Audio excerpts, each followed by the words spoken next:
We have to check back in on the most controversial pick of Donald Trump's, his nominee for Secretary of Defense. Such a crucial position in any presidential administration. Obviously, the person overseeing the most powerful military in the world. And something we talked about with Pete Hegseth, who is known most recently to be a Fox News host, but he did serve and then went on to be caught up in a lot of activity we're now learning about, and his mother even addressed in an email that we previously discussed. His mom, because of that email, and I do apologize if my voice sounds weird, I'm losing it.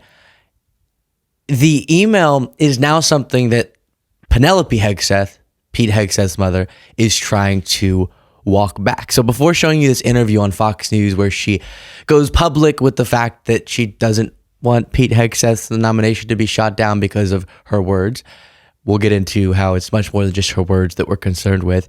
I do want to remind you of this. He was told by his own mom in an email, "You are an abuser of women. That is the ugly truth, and I have no respect for any man that belittles, lies, cheats, sleeps around, and uses women for his own power and ego. You are that man and have been for years. And as your mother, it pains me and embarrasses me to say that, but it's the sad truth." She talked about different things in this email that we already reviewed, but that's the gist of it. You're an abuser of women. Well, when her son now has a shot of being one of the most powerful people in the country, she is changing her tune. While you watch this clip, please do click the subscribe button. Here's Penelope Hegseth doing damage control after she devastated her own son with this reporting. But we are broken by your behavior and your lack of character. Mm-hmm. When you wrote that, what's the backstory? What was going on that made you so angry you wanted to write that? Well, I will tell that story in a moment, but let me make two statements first, and one is to President Trump. And I want to say thank you for your belief in my son. We all believe in him. We really believe that he is not that man he was 7 years ago. I'm not that mother. And I hope people will hear that story today and the truth of that story. So the other thing I want to say is I am here to tell the truth. To tell the truth to the American people and tell the truth to the senators on the Hill, right, especially our female senators. I really hope that you will not listen to the media and that you will listen to Pete. Listen to me now, not me a few years ago, and definitely not the allegations of sexual assault, financial mismanagement from his time overseeing nonprofits, adultery, numerous times. And then we've been learning about more recently, we'll get into this after we look at clips from this interview, the Fox News anecdotes of him behaving in ways. We heard about this from his previous work before his time at Fox News, but he would get so intoxicated and then act in all sorts of ways that make it concerning for him to be in such a position that requires judgment, such an important position of power. But again, more to look at after Penelope Hegseth's interview. Wacky stuff from her, as you'll see.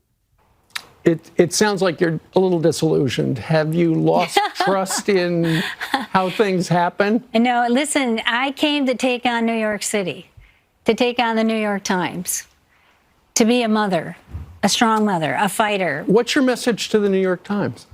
I would say I don't think the way you operate it feels almost criminal when reporters call you and threaten you. I don't think a lot of people know that's the way they operate. I don't know what she's referring to there. Don't threaten people. But she's saying that the way they've reported on her is almost criminal.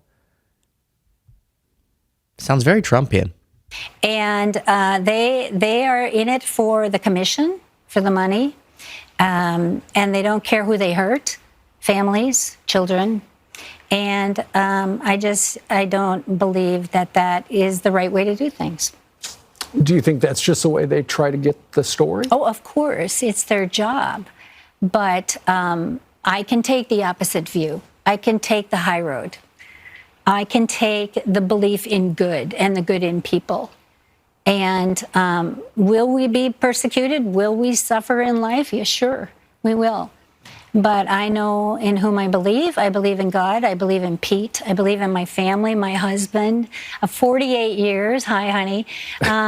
He is in Tennessee taking care of Pete's 4 children, all the 21 chickens, the 2 horses.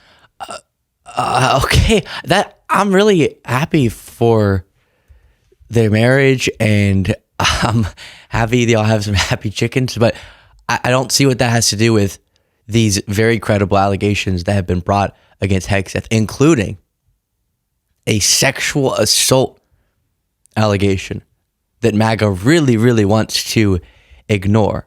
And him in his previous work getting so drunk at work events that he had to be physically restrained. Is that the judgment of someone who would take a job now? The work events he'd be going to now would be in the Situation Room. Doesn't sound like it to me.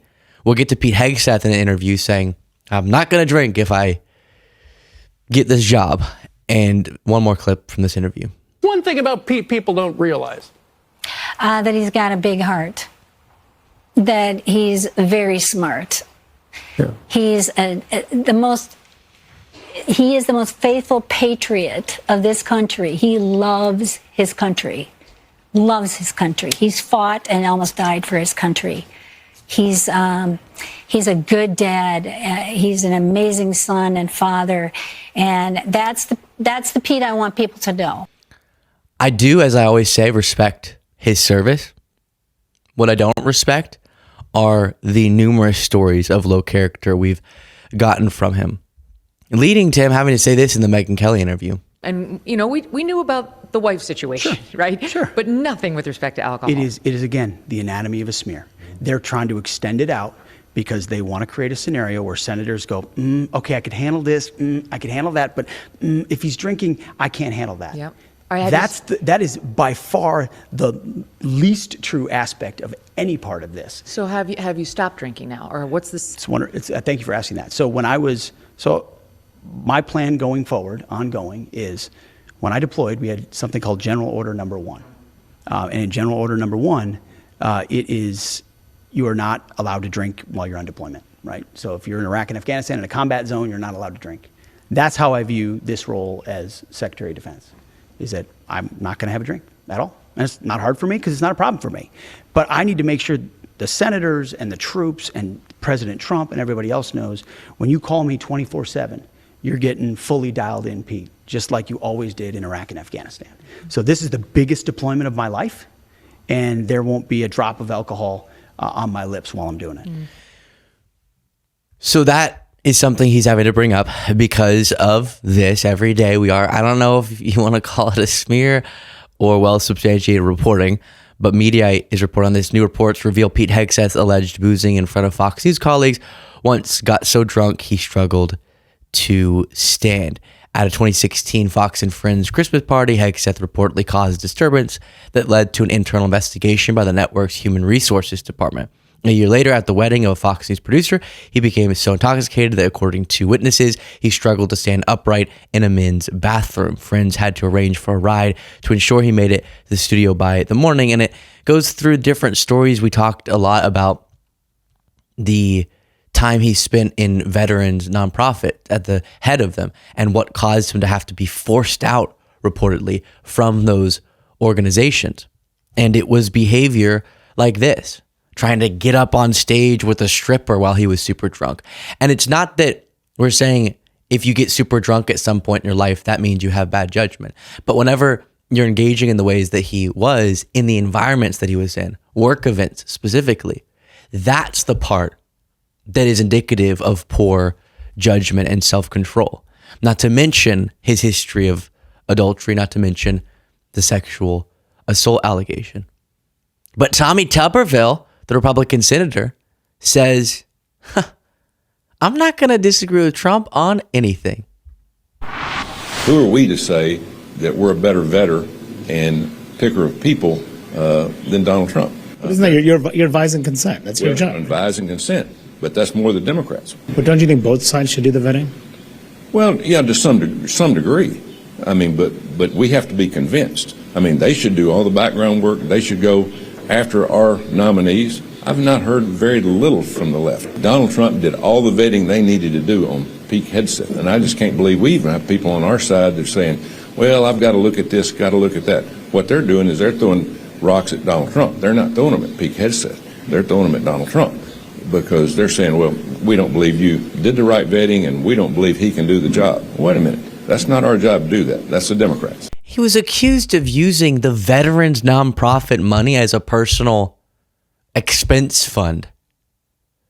Financial mismanagement, a part of what reportedly got him forced out of that organization. And Tuberville's response is, I'm not going to throw rocks at Trump by being critical of his nominees. Well, then you don't seem to know what you're in the Senate for, sir.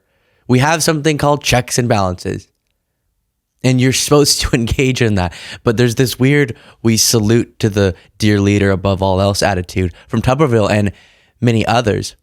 Hegseth did have this to say. Wonderful process to go through and meet with senators and talk to them, especially members of the Senate Armed Services Committee, whose passion is the Defense Department, and our warfighters, to hear what they want to do to make sure that department is properly oriented for the threats of the world and make sure that we're putting the warfighters first. That's what Donald Trump asked me to do. Your job is to bring a warfighting ethos back to the Pentagon. Your job is to make sure that it's lethality, lethality, lethality. Everything else is gone. Everything else that distracts from that shouldn't be happening. That's the message I'm hearing from senators in that advise and consent process. And it's been a wonderful process. Yeah, so I don't know where this is going to go. I really don't. It could go the way of Matt Gaetz, or he could garner the support of enough Republicans. It is interesting to see which types of scandals move Republican senators, because Hegseth definitely seems to have, at least as of now, a shot at becoming our next Secretary of Defense. And among all the other things we've talked about, he also just doesn't have the leadership background, the typical qualifications you'd expect for someone being at the very tip top of our military. But this is what we warned of. This is what happens whenever Trump makes his top priority loyalty, not to the Constitution, not to the job, not to the American people, but to himself. Let me know what you thought of that in the comments. Support the show by clicking that join button below.